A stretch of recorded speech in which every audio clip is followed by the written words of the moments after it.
Digel ku ji hilbijartinên yekê mijdarê parlamentoya Tirkiyeyê demek pirkên mayê ji heta niha propaganda û kampanyayên hilbijartinan gelekî lawaz û kiz derbas dibin. Sedema serekeya vê yekê bêguman şer û pevçûn e. Şuna kelecana hilbijartinê qisawet û fikara şer û pevçûnan derketiye pêş. Tunceli'de bir seçim havasının olmadığını Em hemû dizanin ku li Dêrsimê hewayekî hilbijartinê tune. Çima tune? Ji ber şer û pevçûnên ku li welat û Dêrsimê diqewmin. Girtina riyan, siyasetan nekamil avir, li hemberî gel nêrîn û pêwendiyên sar ên saziyên dewletê.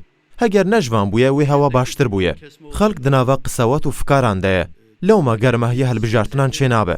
Divan hilbijartinan de nivîsgeh û afişên hilbijartinan tune. Em qet karwanên hilbijartinan nabînin. Namzet jî ji xwezê de nagerin. Li gorî welatiyan hem ji ber li welatê ku xwîn dirêje bivê nevê hilbijartin tê paşguh kirin, hem jî ji ber dubarebûna hilbijartinên parlamentoya Tirkiyeyê propaganda û kampanya sar û kiz dibin. Seçimi ma çanya bivenson. Arkadaş her roz memlekette morden mereni. Her roz memlekette cenazeyi yeni. Her roz memlekette may cigeri xubeneleti, piçimi xubeni kur. Kısım akrebe biray ajya cigeri ajya biray rafeki xu kilt biyo veni venu arkadaş. Seçim manıka bir Haziran'da seçim kır. Millet yetki xu şerefi xu desne arası rey kulamış kır.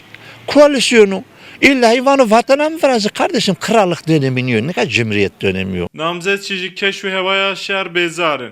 Ji ber pevçûnan nikarin bi rahatî her derê bigerin û propagandayên xwe bikin. Tabii ki zaman zaman sıkıntılarımız oldu, sorunlarımız oldu. Carna em rastî astengiyan hatin. Duwarê azadî û ewlehiya canî de astengî derketin pêşberî me. Me nikaribû em bi dilê xwe û bi serbestî bigerin. Her dema ku dilê me bixwaze em nikarin biçin her gund û navçeyekê. Fikarên me hene. Me dixwest ku em bikarin di nîvê şevê de jî biçin gundê herî dûr ê Dêrsimê û li wir bikarin propaganda û kampanya xwe bi rêve bibin. Me dixwest ku em bi başî fikir û nêrînên partiya me û serokê me yê giştî bigihînin dengdêran. Lê divî warî de rewşa hebûna şer zêde rê nade vê yekê. Kanunun karşısında asla boyun eğmemiş bir halksınız. Partiya Demokratîka gelen HDP piştî komkujiya li Enqerê biryar girt ku di xebatên hilbijartinan de mîtîngan li dar nexe.